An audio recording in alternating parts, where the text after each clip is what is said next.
강좌에서는 참 아버님의 흥남 감옥 출감 이후 남한오정과 부산 시절에 대해 알아보도록 하겠습니다. 참 아버님이 흥남 감옥에서 2년 8개월의 옥고를 치르는 동안 한국 전쟁이 발발했습니다. 독생자 메시아로 오셔서 영광의 주님으로 섭리하셔야 했던 참 아버님을 제대로 모시지 못한 채 한민족은 민족 상전의 비극을 겪게 되었습니다. 하나님의 조국 한반도가 공산주의와 민주주의의 격전지가 된 것입니다. 1950년 전쟁 발발 이후 1953년 휴전협정을 맺을 때까지 한반도의 기반 시설이 대부분 파괴되었고 남북한 국민 중 520만 명 이상의 사상자와 1,000만 명 이상의 이산 가족이 발생했습니다. 격동의 한국전쟁은 참 아버님을 흥남 감옥에서 출감시키는 해방의 전쟁이기도 했습니다. 참 아버님이 옥중 탕감노정을 승리적으로 완수하시자 하늘 부모님은 유행군을 통해 흥남 일대를 폭격하여 참 아버님을 해방시키셨습니다. 사탄에게 빼앗긴 하나님의 조국과 세계를 되찾기 위한 메시아의 재출발 노정이 본격적으로 시작된 것입니다. 흥남 감옥에서 해방되신 참 아버님은 옥중 제자들과 함께 식구들이 기다리는 평양으로 향하셨습니다. 그곳에서 40일 노정을 걸으시며 식구들을 만나고 수습하셨습니다. 고향에서 기다리는 부모님과 일가 친지를 찾기보다 먼저 평양의 식구들을 사랑하는 참 스승의 길을 가신 것입니다.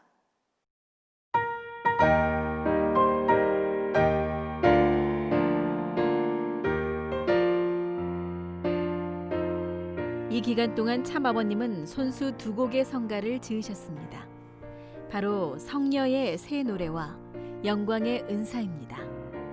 옥살이로 많이 지친 상태였음에도 불구하고 가사에는 새 출발의 결의와 소망이 넘쳐 흐릅니다. 해방의 날을 맞아 새 세계와 새 역사 건설에 대한 참 아버님의 감격과 희망이 잘 드러나는 성가입니다. 식구 수습에 정성을 다하시던 중 중공군의 개입으로 피난령이 내려졌습니다. 참 아버님은 1950년 12월 4일 다리를 다친 박정화 씨를 자전거에 태우고 김원필 선생과 함께 남한오정에 오르셨습니다. 김원필 선생은 평양의 기독교 기반을 대표하는 신부격의 인물로, 박정화 씨는 옥중 제자를 대표하는 천사장격의 인물로 참 아버님을 중심한 섭리적 3위기대가 이루어진 가운데 생명을 건 남한오정을 출발하시게 됩니다. 참 아버님은 인류 대표격의 3위기대를 이루어 피난을 가는 것이 아니라 새 역사를 창조하러 가는 것이라고 선포하시며 제자들을 격려하셨습니다. 당시의 상황에 대한 참 아버님의 말씀을 살펴보겠습니다. 1950년 12월 4일 평양을 떠났습니다. 인민군이 입성해서 숙청하는 과정에 우리가 떠난 것입니다. 그때 나는 다리를 다친 박정화라는 사람을 자전거에 태우고 나왔습니다. 인민군의 총소리를 들으면서 나온 것입니다. 국도는 인민군이 차지했기 때문에 피란민들은 그 가외의 소로라든가 길 없는 들과 산을 넘어서 38선까지 내려왔습니다. 그러니까 인민군과는 불과 30리 안팎을 떨어져서 나온 것입니다. 박정화가 도중에 이러다가는 3사람이 다 죽겠습니다. 그러니 제가 떨어지겠습니다. 라고 했습니다. 갈 길에 방해된다는 것을 알고 자결하려다가 나한테 야단 맞고 끝까지 따라 나왔습니다. 용매도로 나올 때에는 박정화를 업고 나왔습니다. 박정화를 업고 나오는데 조수가 들어오게 되면 다 빠져 죽을 수도 있습니다. 그 힘든 탕감길을 나오던 것이 잊혀지지 않습니다. 평양에서 서울까지의 여정은 한치 앞을 내다볼 수 없는 가시밭길이었습니다. 엄동설안에 용매도에서 남한으로 가는 배를 타려 했다가 군경 가족이 아니라는 이유로 승선하지 못하고 갯벌을 왕복하기도 했습니다. 임진강을 건널 때는 도강을 금지하기 직전 발걸음을 재촉하여 기적적으로 건너기도 하셨습니다. 참아버님은 38선을 넘어오실 때 특별한 맹세의 기도를 하늘 앞에 올리시게 됩니다. 아버지, 저는 이남 땅으로 갑니다. 저는 이북에 왔다가 뜻을 이루지 못하고 패자의 서러움을 지닌 채 옥중의 신세를 면치 못하다가 쫓김 받는 무리의 걸음을 따라 이남으로 갑니다. 이남에 가면 또 반대를 받을 것입니다. 10년 길, 20년 길, 가로막는 길이 아무리 멀다 하더라도 저는 가겠습니다. 갔다가 또 이 길을 찾아와야 될 것을 알기 때문에 38선 이북을 제가 못 가거든 제 사상을 심어서 후손이 가게 할 것이고, 그들이 못 가거든 저를 따르는 제자들이라도 가게 하겠습니다. 참아버님 일행은 1950년 12월 21일 임진강에서 출발하여 문산역을 거쳐 12월 27일 서울 흑석동에 도착하셨습니다. 참아버님은 학창시절 친구인 광로필 씨 가족이 피난을 떠나 비어있는 집에서 귀가하셨습니다. 당시 불심 검문으로 팔출소로 연행되어 신체 검사를 받으셨습니다. 짧은 머리인데다가 북한에서 내려오는 길이라는 말에 검사원은 군입대 면제 판정을 내렸습니다. 이 사건은 후일 서대문 형무소 순환 당시 징집을 피했다는 억울한 누명을 쓰게 된 배경이 되었습니다. 박정화 씨를 업기도 하고 자전거에 태워 밀기도 하면서 곡절 끝에 문경세제를 넘으셨습니다. 박정화 씨를 경주에서 요양토록 조치한 뒤 참아버님은 김원필 선생과 함께 남아 55일 만인 1951년 1월 27일 부산 초량역에 도착하셨습니다. 초량역에서의 첫날 밤을 초라한 행색에 박스를 뒤집어 쓰고 주무시면서도 새 출발을 할 수 있게 된 것을 하늘 앞에 감사드리셨습니다. 참아버님은 초량역 앞 40계단에서 광로필 씨와 엄덕문 씨 등 친구를 만나 섭리의 길을 함께 걸어가기를 권하셨습니다. 엄덕문 씨는 유학 시절 독립운동을 함께 했던 동지입니다. 엄덕문 씨는 신혼 새빵 살림에 참아버님을 모시고 살며 참아버님을 친구이기 이전에 스승으로 모셨습니다. 이후 참아버님은 부두에서 고된 일을 하시면서도 범내골 수정산 일대에서 명상과 기도를 통해 장례를 계획하셨습니다. 1951년 8월 부산시 범일동 수정산 중어리에 토담집도 지으셨습니다. 장마철이라 2번이나 벽이 무너졌고 세 번째에야 어렵사리 완성을 본 허름한 토담집이었습니다. 참아버님은 지극히 작은 한 평의 땅이라도 하나님이 택한 곳에서 정성을 들이고 싶었기 때문에 이 토담집이 그 어떤 영화로운 궁중보다도 하나님의 아들로서 효행할 수 있는 자리라고 생각하며 정성을 들이셨습니다. 당시 참아버님은 김원필 선생님과 함께 생활하셨습니다. 김원필 선생은 미군 부대에 근무하며 경제적인 문제를 책임지셨고, 참아버님께서는 종일 정성을 들이며 원리 원본을 집필하셨습니다. 메시아 노정을 본격적으로 재출발하기에 앞서 새 진리를 인류 앞에 밝히기 위한 정성의 기간이었던 것입니다. 참아버님은 1951년 5월 11일부터 원리원본 집필을 시작하셔서 1년 만에 마무리하시게 됩니다. 옆에서 연필을 깎기가 바쁘게 속기하셨고 집필하시는 중에는 울면서 찬송하고 기도하시며 심혈을 기울이셨습니다. 참아버님이 직접 집필하신 원리원본과 당시 사용하셨던 안진뱅이 책상, 등불 등은 이 시대 우리에게 영원한 진리를 찾은 상징물이 되어 천정궁에 보관되고 있습니다. 원리원본은 기록 1권부터 기록 5권으로 나뉘어져 기술되었으며 전체는 690쪽에 달하고 연필로 국한문 혼영의 횡서 흘림체로 쓰셨습니다. 원리원본은 참아버님이 친필로 작성한 최초의 원리 기록으로 성경을 참고하여 논증한 것이 아니라 하나님으로부터 직접 전수받은 진리를 적은 것입니다. 그래서 그 서술 방식이 선포적이고 계시적이었습니다. 참아버님도 원리원본은 시를 쓰듯이 작성했다고 말씀하셨습니다. 참아버님은 원리책에는 피와 땀과 눈물이 엉클어져 있습니다. 페이지마다의 내용에 얼클어진 아버님의 피눈물이 여러분에게 호소하고 있다는 것을 알아야 됩니다. 아버님의 젊은 청춘을 희생시켜 여기에 투입한 것입니다. 라고 그 가치를 설명해 주시기도 했습니다. 참아버님이 원리원본 작성을 끝내시자마자 하늘은 준비했던 사람을 보내기 시작하셨습니다. 원리원본 집필을 끝내신 1952년 5월 10일 오후, 범내골의 이상한 청년에 대한 소문을 듣고 일주일간 기도한 끝에 찾아온 기독교 전도사는 참 아버님의 말씀과 영적 역사를 통해 남한의 제1호 통일교인이 되었습니다.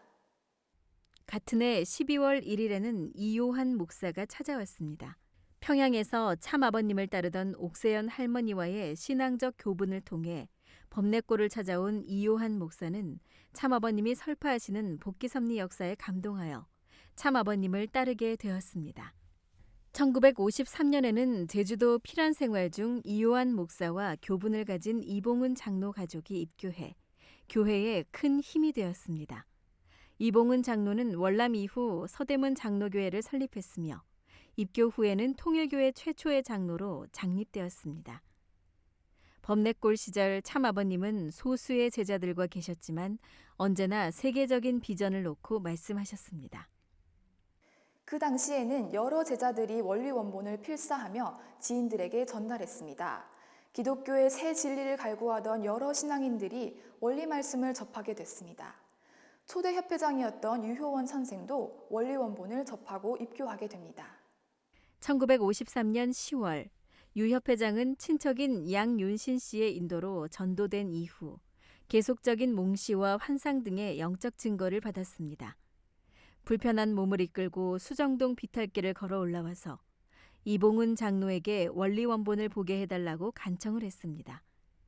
원리원본을 한 권씩 통독한 유 협회장은 새 소망의 감격으로 흐느껴 울며 전생애를 아버님의 뜻을 위해 바칠 것을 결단했습니다.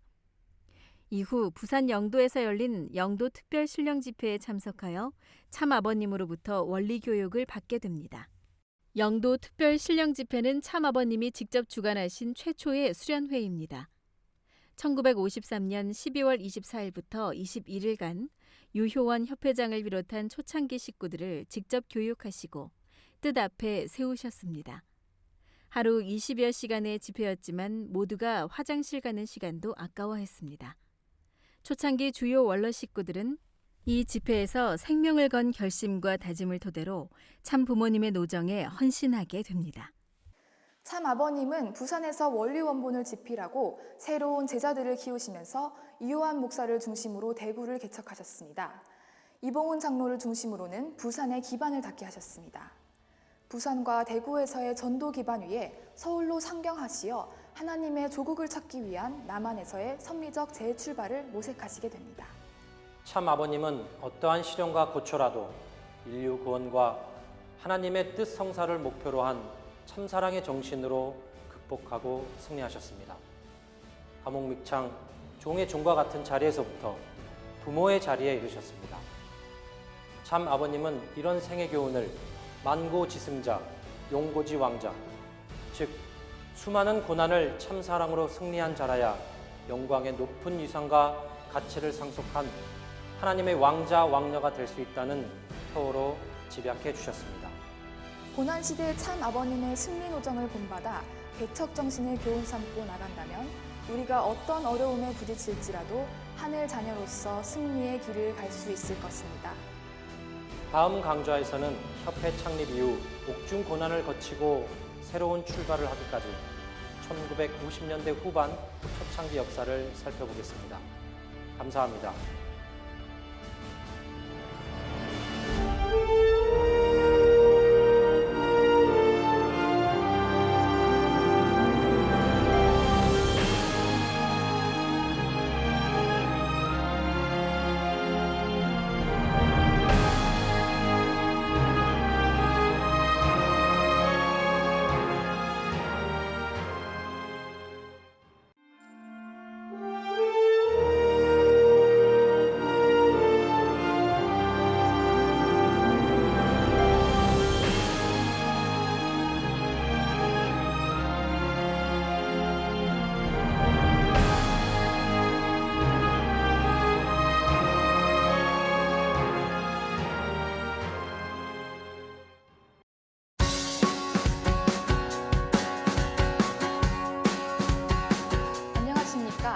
지난 강좌에서 참 아버님의 남한오정과 부산 시절에 대해 살펴보았습니다. 이번 강좌에서는 세계 기독교 통일신령협회 창립과 섭리 기반 구축에 대해 알아보도록 하겠습니다. 참아버님은 1954년 5월 1일 서울시 성동구 북학동 391-6번지 속칭 세대문집에서 세계 기독교 통일신령협회를 창립하셨습니다. 세대문집은 머리 숙여 세 개의 대문을 거쳐야 집 안으로 들어설 수 있고 세 사람이 누우면 꽉 차는 반평가량의 안방과 한 평이 채 못 되는 사랑방이 있는 작고 초라한 집이었습니다. 초라한 출발이었지만 참 아버님은 몇 명의 식구가 모이던 수천 명이 앞에 있는 것처럼 우렁찬 목소리로 말씀을 하셨습니다. 세대문 교회는 늘 성령이 충만하여 은혜와 감사의 통곡이 벌어지곤 했습니다. 세대문 교회 시절에 대한 유효원 협회장의 인터뷰 영상입니다. 이제 그 간판을 붙여낸다. 그거 오는 사람 가는 사람들이 다 보고서 아 이거 뭐 참 비웃습니다. 뭐 세계 기독교 통일이라 해가지고서 놔두는 사람들은 뭐 몇 사람 되지도 않고요. 그리고 남이 집과 집세 이렇게 골목 같은 데 쏙 들어가가지고 들어가면 안에 이제 어물이 조그만 어물이 하나 있고 그건 이제 온돌방 둘인데 온돌방가 지금 3조 반이나 되고 4조 마치 뭐 어떻게 3조 반이나 4조가 저 크다야 4조 될 만한 그런 방 온돌방 둘하고 마루방 하나하고 조그만 그리고 뜰이라가 몇 평 안 되는 그런 조그만 집 거기서 이제 세계 기독교 통일 신령협회 세계를 통일할 수 있는 그 역사가 이제 거기서부터 시작되는 거예요. 참 아버님께서는 섭리의 주류 교단인 기독교를 중심으로 복귀 섭리를 최종적으로 담당해야 할 종단이기에 세계 기독교라는 말을 붙였습니다. 통일은 기독교는 물론 다른 종교, 세계 인류까지 하나로 묶는다는 의미이며 신령은 진리와 함께 영육계의 조화를 통해 지상과 천상에 천국 기반을 세우자는 뜻이 담겨 있습니다. 협회는 영육계 통일권을 완성해 창조 본연의 이상세계를 실현하는 단체라는 의미를 갖고 있습니다. 참 아버님께서는 메시아를 위한 기대를 세우지 못한 기독교 교단의 불신을 넘어서 세계 기독교 통일신령협회를 세우셨고 서울의 유효원, 부산의 이봉은, 대구의 이효환 등 3대 교회장을 임명하여 새로운 섭리를 출발하셨습니다. 초창기 교회는 참 사랑의 식구 공동체였습니다. 한 상에 둘러앉아 식사를 나누는 가족 공동체였습니다. 원리 말씀을 중심으로 식구들은 하나님의 사랑과 창조 이상을 이 땅에서 이루어드리겠다는 사명감을 갖고 있었습니다. 하나님 아래 하나의 세계를 실현하기 위해 희생하고 또 헌신했습니다. 초창기 신앙생활에 대한 강정원 회장의 인터뷰 영상을 보시겠습니다. 뭐 고모씨는 막 닦고 해서 막 이만큼씩 뭐 이렇게 늘어나고 뭐 그래도 그때는요 불행하다는 생각 안 했어요. 너무 행복했어. 너무 행복하고 오늘 먹을 것이 다음 끼니가 없다 해도 그거 걱정 안 했어요. 어떻게 또 다 해결되고 너무 뭐 소망에 찼기 때문에 그때 전차표 하나도 구하기 어려워서 걸어다니고 막 그럴 때거든요. 그래도 한 번도 실망한 적 없어요. 너무나 희망과 소망에 넘치는 생활을 했어요. 협회가 창립된 1954년 10월부터 기독교 이세권인 대학생들을 중심한 전도의 열풍이 불기 시작합니다. 특히 이화여대 기숙사 사감인 한충화 교수와 연세대 학생들이 당시 이화여대 양윤현 교수 댁에서 원리를 듣기 시작하며 대학가를 중심한 전도가 시작되었습니다. 1955년 1월 17일 본북교회를 성동구 흥인동으로 이전하면서 이화여대와 연세대의 교수 학생들이 말씀을 들으러 물밀듯이 찾아와 교회의 활기가 넘치게 되었습니다. 1월 예배 인원 70여 명이 4월에는 200여 명이 될 정도로 폭발적 전도가 이루어져 전도 넓은 중구 장충동으로 교회를 옮길 수 있었습니다. 이 즈음부터 위기의식을 느낀 기성교단에서 통일교회에 대한 헛소문을 퍼뜨리기 시작했습니다. 통일교회 나가면 가정이 파괴된다. 불법 감금을 해서 사람을 묶어놓는다. 전기장치가 돼 있어 엉덩이가 들러붙어 나올 수 없다는 상상하기도 힘든 괴담이 떠돌았습니다. 초반에 우호적이던 언론들도 정부와 기성교단의 압력에 급격하게 태도를 바꾸고 연일 유언비어와 비방 기사로 호도하였습니다. 60여 년이 지나 아직까지도 회자되고 있는 많은 악의적 소문들이 모두 이때 언론의 보도로부터 시작되었습니다. 또한 당시 기독교 선교부에서 재정 지원을 받던 이대와 연대 학교 당국은 통일교회에 입교한 학생들과 교수들 때문에 교단으로부터 책임 추궁을 당할 것을 우려했습니다. 결국 1955년 3월부터 7월까지 학교 재단에서는 신앙을 포기하지 않는 교수, 학생들을 일거에 퇴학시키며 교회를 핍박하였습니다. 5월 11일 김환란 총장이 이대 학생들에게 통고한 퇴학 통보서입니다. 당시 퇴학생들은 김환란 총장과 면담을 요청하고 이 학교에 불교 신자를 비롯해서 무당의 자녀들도 다니고 모든 종교에 소속되어 있는 구성원들이 다니는데 통일교회에 나간다는 이유로 자신들을 퇴학시킬 수 있는 근거가 무엇이냐며 항의했지만 대학 당국은 묵살하였습니다. 참아버님은 억울한 퇴학을 당한 이화여대생 14명을 명원회라는 이름으로 묶어주시면서 다시 아버님과 더불어 신앙의 길을 걷자고 말씀해 주시고 격려해 주셨습니다. 퇴학 사건 이후에도 교회에 대한 핍박은 계속되었습니다. 기독교 단체 80여 통에 달하는 투서가 당국에 빗발치면서 결국 1955년 7월 4일 참 아버님이 병역법 및 징발특별조치령 위반 혐의로 경찰에 구속되셨습니다. 10월 4일 무죄 석방되시기까지 3개월간의 억울한 수감 생활을 견디셔야 했습니다. 참아버님은 김원필, 유효원, 유효영, 유효민 씨 등 간부 4명과 함께 서대문 형무소에 수감되셨습니다. 식구들은 사회적 비난에도 더욱 단결하여 정성을 들이고 기록적인 면회 행렬을 이어갔습니다. 참아버님이 수감 생활 중 보여주신 모습에 간수를 비롯한 교도소 간부와 감옥 수인들까지 전도되기도 하였습니다. 수감 당시 입고 계시던 와이셔츠와 직전까지 공부하셨던 메모가 빼곡한 성경, 식구들의 이름 등이 적혀있는 수첩이 선악 역사 편찬원 전시실에 설명과 함께 전시되어 있습니다. 서대문 형무소 순환은 일부 기독교 지도자들의 사주와 부정적 여론을 등에 업은 이승만 정권의 종교 탄압이라고 볼 수 있습니다. 대한민국에서 기독교를 기반으로 세계적으로 뻗어나가야 할 기회를 잃어버리고 통일교회는 다시 광야노정을 거치게 되었습니다. 7.4 순환 사건은 2곡의 성가를 남겼습니다. 유효원 협회장이 수감 중 성경 한 모퉁이에 적어뒀다가 출감 후 손질에 곡을 붙인 노래가 성가 11장 고난과 새 생명입니다. 혹독한 순환의 생활 속에서 지내시는 참아버님을 생각하고 하나님의 섭리 역사와 미래의 소망을 생각하며 더욱 굳게 신앙을 고백하고 있습니다.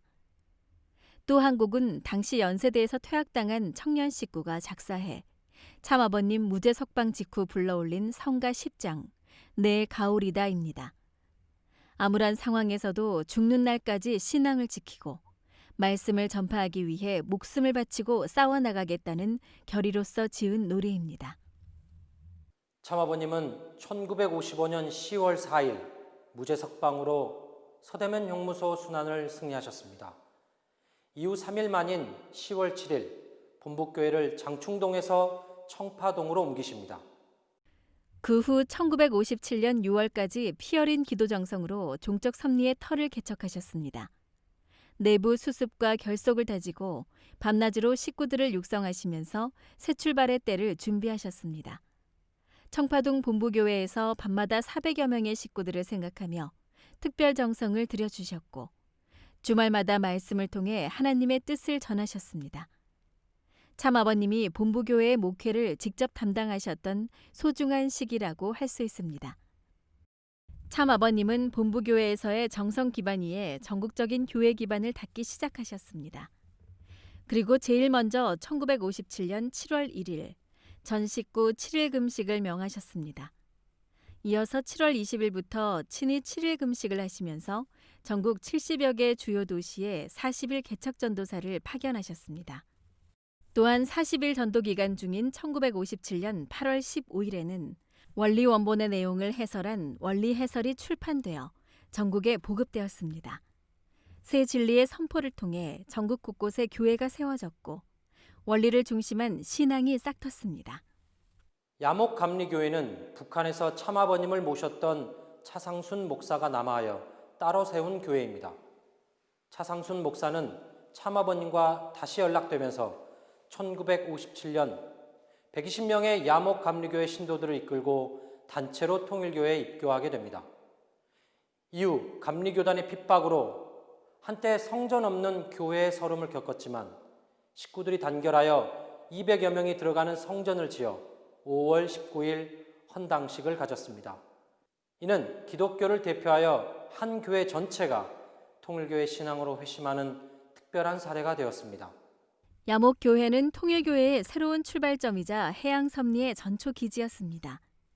참아버님은 야목에서 낚시를 하시며 장내 섭리를 구상하셨으며 전국 전도사 수련회를 개최하는 등 지도자들의 중요한 교육 장소가 되었습니다. 어려웠던 초창기 교회 개척 시절이었지만 참 아버님은 전 인류를 구하기 위한 세계적 섭리의 기반도 함께 준비하셨습니다. 1958년 7월 아직 국교도 이루어지지 않은 일본에 최봉춘 선교사를 파송해 해화 국가의 기반을 구축하셨습니다. 또 이듬해인 1959년 1월에는 김영훈 선교사를, 9월에는 김상철 선교사를 미국 개척 선교사로 파송하여 예수님 당시의 로마와 같은 섭리적 아벨 국가로서의 미국을 찾아 세우는 역사를 시작하셨습니다. 기독교의 원래 사명은 다시 오실 메시아를 위해 신부인 독생녀를 찾아 세우는 것이었습니다. 기독교가 사명을 다하지 못하므로 이제 통일교회가 그 사명을 대신해야 했습니다. 따라서 참 어머님을 신부로 택정하기 전에 기독교를 대신하는 세계적 선교 기반을 조성해야 할 섭리적 필요가 있었습니다. 이를 위해 참 아버님은 한국, 미국, 일본의 3개국 선교 기반을 성혼 이전에 확립하셨던 것입니다. 세계 기독교 통일신령협회의 현판식은 좁고 초라한 세대문집 앞에서 이루어졌습니다. 그러나 그 내적인 내용은 참 아버님이 만 34세 되시던 해 예수님의 33년 순환의 생일을 탕감복귀하시고 기독교를 대신한 아벨형 교단이 새 출발하는 날이었습니다. 협회 창립 이래로 기독교 이세권을 중심한 놀라운 부흥이 있었고 이어 억울한 핍박과 순환도 있었습니다. 그러나 그런 난관을 당당히 이겨내시고 전국 개척 전도와 세계 선교를 출발하신 참 아버님의 진취적 행적을 기억하고 그 불굴의 정신을 본받아야 하겠습니다.